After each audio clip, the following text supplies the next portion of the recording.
ஸ்ரீமதி ராமானுஜாய நமக. ஆழ்வார் எம்பெருமானார் ஜீயர் திருவடிகளே சரணம். ஆச்சாரியன் திருவடிகளே சரணம். அற்புதமான திவ்யதேச அனுபவம் இன்று. வாய்க்கும் குறுகை திருவீதி எச்சிலை வாரி உண்ட நாய்க்கும் பரமபதம் அளித்தாய் என்று இந்த திவ்ய தேசத்தினுடைய பெருமை. ஒரு சித்தர் தாமிரபரணி ஆற்றங்கரை ஓரம் தவம் செய்து கொண்டு ஒரு நாயை வளர்த்து வந்தார். அந்த நாயானது தினமும் அந்த ஆற்றை கடந்து சென்று திருக்குருகூர் க்ஷேத்திரத்திலே இருக்கக்கூடிய வைணவ அடியார்கள் சாப்பிட்ட எச்சிலை சாப்பிட்டு மறுபடியும் இந்த ஆற்றை கடந்து இந்த சித்தரிடத்திலேயே வந்துவிடும். அதுபோல ஒரு நாள் இந்த ஆற்றை கடந்து உணவை சாப்பிடுவதற்காக செல்லும் பொழுது வழியிலே அந்த ஆற்றிலே வெள்ளம் பெருக்கெடுத்து ஓடியது. இந்த நாயும் தத்தளித்தது. இந்த நாயினுடைய நிலைமையை என்னன்னு சித்தர் அங்கே பார்த்து கொண்டிருக்க பிரத்யட்சமா அந்த நாயானது அப்படியே ஒரு ஜோதி போலே, அதனுடைய ஆன்மாவானது ஒரு ஜோதி போலே கிளம்பி பரமபதம் சென்று அடைந்தது. அப்பொழுது இந்த சித்தர் நினைக்கிறார், திருக்குறுகையிலே வாழும் அடியவர்களினுடைய எச்சிலை உண்ட இந்த நாய்க்கு பரமபதம் கிடைத்ததுன்னு சொன்னா, நம்மை போன்ற அடியவர்கள்லாம் சென்று அங்க இருக்கக்கூடிய அடியார்களை பூசித்தோம், வணங்கினோம், அடியாருக்கு அடியாரா இருந்தோம்னு சொன்னா பரமபதம் சித்திக்காது எப்படி போகும்? நிச்சயம் அங்கு இருக்கக்கூடிய பாகவத உத்தமர்களினுடைய அனுகிரகத்தாலே நமக்கும் சித்திக்கும் அப்படின்னு இந்த திவ்ய தேசத்தினுடைய ஏற்றத்தை காற்றார். நம்மாழ்வார் அவதார ஸ்தலம்.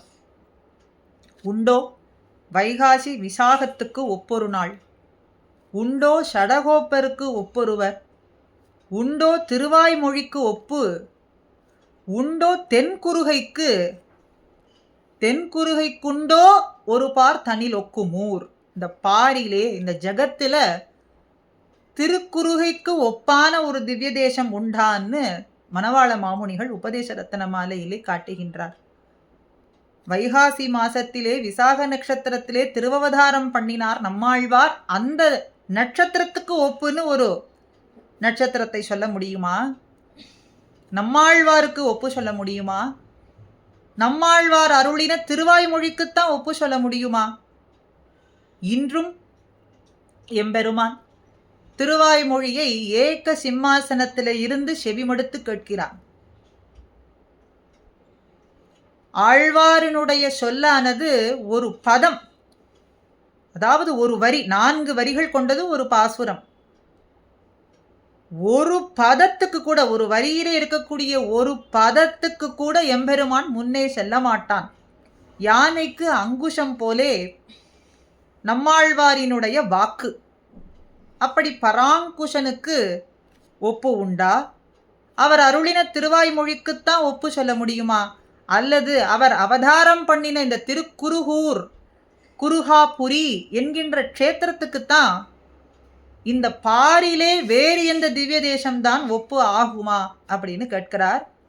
குருகாபுரி என்கின்ற க்ஷேத்திரம் ஆழ்வார்னுடைய அவதாரத்துக்கு பிறகு ஆழ்வாரினுடைய ஏற்றத்தாலே ஆழ்வார் திருநகரி என்று ஆனது. ஆழ்வார் திருநகர் என்பது மருவி ஆழ்வார் திருநகரியாய் ஆனது. அங்கிருக்கக்கூடிய மற்ற திவ்ய தேசங்களுக்கு எல்லாம் மத்தியமாய் பிரதானமாய் ஆழ்வார் அவதரித்த இந்த ஸ்தலமே முக்கியமாக விளங்குகின்றது. நடுநாயகமாய் இந்த திவ்ய தேசமே விளங்குகின்றது. பிரம்மா தான் தவம் செய்ய வேண்டும் என்று எம்பெருமானை நோக்கி, எந்த இடத்துல தவம் செய்யறது, எந்த தேசத்திலே சென்று உம்மை நோக்கி தவம் செய்வதுன்னு கேட்க, இந்த திவ்ய தேசத்தை எம்பெருமான் சொல்கின்றான். அங்கே மதர்சனம் குரு, என்னை ஆராதித்திருப்பது, அர்ச்சனை செய் அப்படின்னு எம்பெருமான் பிரம்மாவை நோக்கி சொல்ல, மதர்சனம் குருங்கிறது தான் குருகூர், குருகாபுரி, அர்ச்சனை செய்வது, எம்பெருமானை அர்ச்சித்து வணங்குவது அப்படிங்கிறதுனாலே குருகூர், குருகாபுரி, குருகூர் க்ஷேத்திரம் அப்படின்னு இந்த திவ்ய தேசத்துக்கு திருநாமமானது. திருப்புளியமரமாக இங்கே அனந்தாழ்வானே வந்து சாக்ஷாத் எழுந்தருளி இருக்கின்றார். விஸ்வக்ஷேனரே ஆழ்வாராக இங்கே அவதாரம் செய்திருக்கிறார். மதுரகவி ஆழ்வார் ஆழ்வாரினுடைய அர்ச்சா திருமேனியை வேண்டி நிற்க தாமிரபரணி ஆறிலே சென்று கடைந்து பெறுவதுன்னு நம்மாழ்வார் அருள முதலிலே தோன்றுவது பவிஷ்யதாச்சாரியர் விக்கிரகமே.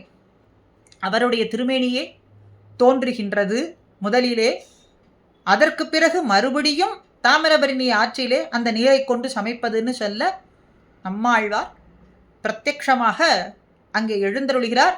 இன்றும் நம்மாழ்வாரினுடைய அர்ச்சா திருமேனியை நாம் அங்கே ஆழ்வார் திருநகரியிலே கண்ணார கண்டு கைதொழுது சேவிக்கலாம். அப்படி ஸ்வயம்பு க்ஷேத்திரமாக தானே தோன்றிய தேசமாக விளங்குகின்றது. ஸ்வயம் வியக்த க்ஷேத்திரம்னு சொல்றதுல இங்கே ஸ்வயம்பு க்ஷேத்திரம். மூலவர் ஆதிநாதன். நம்மாழ்வார் இந்த எம்பெருமான குறித்து, இந்த எம்பெருமான் இருக்க, குருகூர் நாதன் இருக்க, ஆதிநாதன் பெருமான் இருக்க, மற்ற தெய்வங்கள்லாம் எதுக்கு சென்று நாடுகின்றீர் அடியார்களே? ஒரு நாயகமாய் விளங்கக்கூடிய நாயகனான தலைவனாய் அத்தனை பேருக்கும் சுவாமியாய் விளங்கக்கூடிய ஆதிநாதன் இங்கே இருக்கின்றான். அவனை விட்டு விட்டு மற்றைய தெய்வம் எல்லாம் எதற்காக தேடி செல்கின்றீர் அப்படின்னு கேட்கிறார்.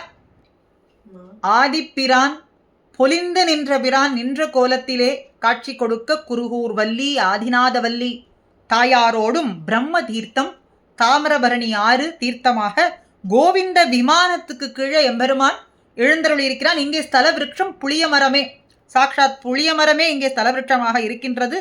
பிரம்மனுக்கும் மதுரகவி ஆழ்வாருக்கும் நம்மாழ்வாருக்கும் எம்பெருமான் பிரத்யக்ஷமாக காட்சி கொடுத்து கொண்டு இன்னும் இன்றளவும் அடியார்களை ரட்சித்து கொண்டிருக்கின்றான் எம்பெருமான்.